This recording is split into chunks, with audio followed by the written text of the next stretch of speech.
Bom dia, pessoal. Hoje vocês vão abrir no livro didático, página 7, ok? Lá na página 7, ele traz as leis da gravitação. Como nós falamos de gravitação, qual é a primeira coisa será que vem à nossa cabeça? Qual é a primeira coisa que vem à cabeça de vocês? A da professora vem gravidade. E a de vocês? O que vem na cabeça de vocês quando a gente fala de leis da gravitação? Olha a primeira pergunta que tem aí no livro de vocês, que interessante. Por que os corpos caem? Vocês já pararam para se perguntar e para responder essa pergunta? Por que os corpos caem? Existe alguma coisa que faça com que eles caiam? Vocês já sabem essa resposta? Por que os corpos caem? Por que os objetos, em geral, caem?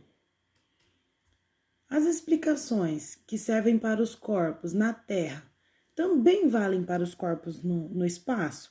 O que vocês acham? Então, nós tínhamos lá, a primeira coisa que ele vem falar aí para vocês é sobre a Grécia. Então, os gregos, para eles, é como se o céu tivesse uma perfeição. E essa perfeição tinha que acontecer uma organização impecável. Como ele tinha que ter essa organização, ele falava que todas as ideias válidas para o céu nem sempre eram propostas também para a Terra. Então, existiam algumas coisas que eu conseguia explicar na Terra, mas eu não conseguia explicar no espaço. Ou algumas coisas que eu conseguia explicar no espaço, mas eu não conseguia explicar na Terra, certo? Então, eles buscavam ficar explicando por que os objetos caíam, e eles falavam que os objetos caíam porque eles voltavam ao seu lugar natural. Então, se ele tinha um lugar natural, ele tinha que voltar para o seu lugar natural. E aí ele caía exatamente por isso, ok? Lá na Grécia ainda, eles tinham uma compreensão chamada de bares, quando o objeto voltava ao seu estado natural. Bares deu origem ao nosso termo graves, também, logo mais, chamado de gravidade. Então, eles falavam que aquilo que era pesado tinha que voltar ao seu origem natural, ok? Já na Idade Moderna, nós temos já o termo gravidade, certo? Esse termo gravidade veio exatamente dizendo que os objetos que caem, caem porque são atraídos pela Terra pela gravidade, ok? A consolidação do modelo heliocêntrico. Então, nossa professora citou para vocês que existiam vários cientistas que faziam os estudos do cosmos e eles ficavam ali tentando explicar qual seria o modelo proposto que seria o que explicaria o nosso universo. Com essas ideias de gravidade, nós tivemos a consolidação do modelo heliocêntrico devido às leis da gravitação de Kepler. Então, hoje, vocês vão estudar as leis de gravitação de Kepler e também a lei da gravitação universal proposta por Newton. Esse ano ainda, vocês vão ver várias coisas relacionadas aos corpos e como eles caem, vão fazer alguns cálculos relacionados a eles também. O ano passado, vocês tiveram a chance já de estudar as 3 leis de Newton. Então, a primeira lei de Newton, um corpo em movimento tende a permanecer em movimento. Segunda lei de Newton, como que vocês lembram que era? Ela falava que toda força teria uma aceleração. E a terceira lei de Newton falava que toda ação tem uma reação.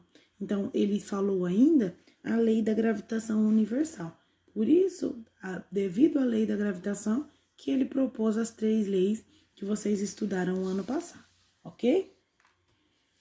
Leis de Kepler. Então, nós temos lá, ele foi assistente de Tycho Brahe, tá? Então, esse cientista foi aquele que propôs o modelo híbrido. Depois da morte do seu tutor, né? Eles chamavam assim. Depois que o tutor dele morreu, ele teve, né, a chance de continuar os seus estudos. Continuando os seus estudos, ele começou a fazer o estudo das órbitas e começou a perceber que o modelo híbrido proposto pelo seu tutor não era o legal, tá? Por quê, professora? Porque ele viu que as órbitas circulares começavam a se cruzar. E não tem como eu cruzar as órbitas de dois astros sem que eles se choquem. Então, não havia acontecido ainda um choque entre os astros e o Sol, certo? Então, se não aconteceu esse choque, o estudo, né, do modelo híbrido não era verdadeiro. Estudando aí as órbitas circulares, ele começou a ver que o modelo heliocêntrico era, sim, o mais simples, o mais preciso e que conseguia explicar tudo aquilo que nós tínhamos no universo. Lá na página 8, nós temos a primeira lei de Kepler. A primeira lei de Kepler fala sobre a lei das órbitas. Então, ele fala assim, ó, que todos os planetas descrevem uma órbita elíptica. O que é uma elipse? Ele colocou aí para vocês essa imagem para que vocês consigam realmente perceber o que é uma elipse. Eu tenho um círculo, só que com pontas, ó, aqui e aqui, um pouco mais achatadas. Então, todos os planetas vão fazer uma órbita, ou seja, um caminho em volta do Sol, em forma de elipse. Essa é a primeira lei de Kepler, tá? Então, vocês podem colocar aí, podem grifar, né, anotar do jeito que vocês preferirem. Ele fala ainda que os planetas vão ter, às vezes, vão estar numa distância mais longe do Sol. Essa distância mais afastada chama-se de afélio, ok? E às vezes os planetas vão estar numa distância que vai estar mais próximo do Sol. Quando eles estão mais próximos do Sol, nós chamamos de periélio, ok? Olha esse zoom, que legal. Acompanhem aí no livro de vocês, ó. Os centros e museus de ciência são centros de divulgação científica e também de diversão. Na década de 1980, começaram a surgir no Brasil os museus e centros de ciências interativos, e hoje há mais de 100 deles com diversos tamanhos e graus de interação com o público. Uma das atrações que costumavam existir nesses museus é a sinuca elíptica, que ilustra algumas propriedades da elipse. O principal atrativo desse jogo é o fato de que, como a carapaça está posicionada em um dos focos da elipse, ao se posicionar a bola no outro foco, qualquer jogada será certeira, isto é, qualquer tacada fará com que a bola caia na carapaça. Então, olha que interessante, eles fizeram, né, os estudos baseados na primeira lei de Kepler e descobriram que não importa o local que você coloque a bola. De qualquer forma, você fará uma tacada, por quê? Porque o canto daquela mesa de sinuca é em forma de elipse. Então, qualquer lugar que ele bata na bola, ele vai acertar a carapaça. Então, olha que interessante a ciência utilizada, né, e sendo aplicada, demonstrando que as leis do universo podem sim ser aplicadas. Lá na página 9, segunda lei de Kepler, a lei das áreas. O que essa lei diz? Ela diz assim, ó, que a área A1, tá vendo aqui, ó? Vocês podem analisar também no livro de vocês, é igual à área A2. E ele fala assim, ó, que o tempo em que o planeta leva para percorrer o espaço de B até A é igual ao tempo que o planeta leva para percorrer de C até D. Mas olha só, vamos fazer uma observação. Vocês percebem que o espaço de C até D é menor do que o espaço de A até B. Ou seja, quando o planeta estiver nessa distância aqui, ó, percorrendo de B a A, ele vai precisar fazer um movimento mais rápido, ok? Porque ele tem uma área maior para percorrer. Quando ele estiver percorrendo de C a D, como a área é menor, ele vai precisar fazer um movimento mais lento, para que os dois aconteçam no mesmo intervalo de tempo. Ou seja, ele tem que, se ele demorar para ir de B até A 2 meses, ele também deve demorar de C a D 2 meses. Qual é a diferença? Que aqui ele vai estar no movimento rápido e aqui ele vai estar no movimento lento, ok? Então, nós podemos concluir que façam essa anotação aí no livro de vocês. No periélio, que é a posição mais próxima do Sol, o astro vai se mover mais rápido.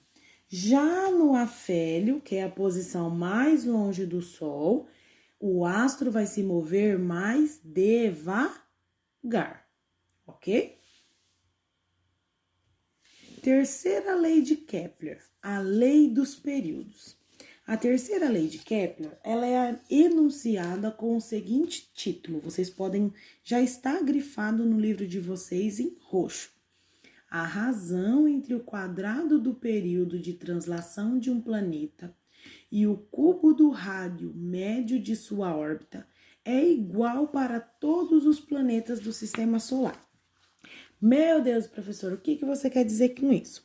Isso quer dizer que se eu pegar uma relação entre a distância do planeta em relação ao Sol e o tempo que ele demora para completar uma órbita, vai ser igual para todos os planetas.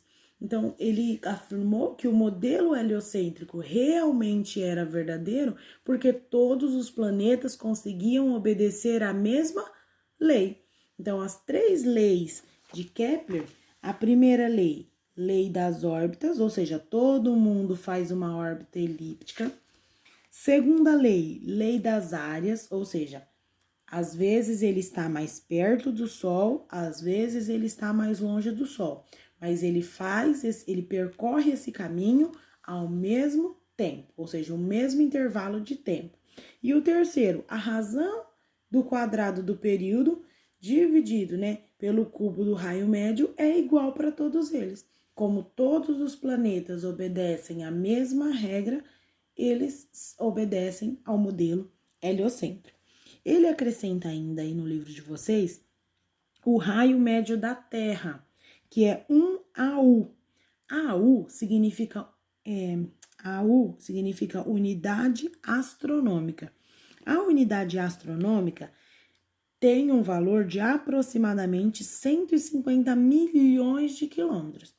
Quando nós formos começar a fazer os cálculos, a professora vai fazendo detalhadamente para que vocês não fiquem perdidos ali na hora de resolver, tá? Por enquanto, hoje, a professora só vai passar as atividades teóricas. Na próxima aula, eu vou fazer cada exercício detalhadamente para que todo mundo consiga acompanhar, ok? Lei da gravitação universal.